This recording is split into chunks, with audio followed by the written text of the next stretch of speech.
Good morning, everyone. Welcome to Shandong Lonza machine. Today we are export our heavy-duty wheel loader to South Africa.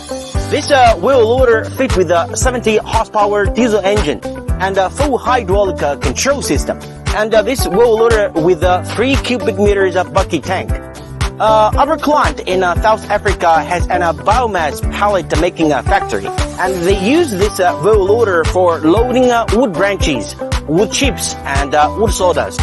If you are interested in our wheel loader, please send your inquiry to Lonza team. Thanks for watching today's video. Trust Lonza machine, trust Lonza quality.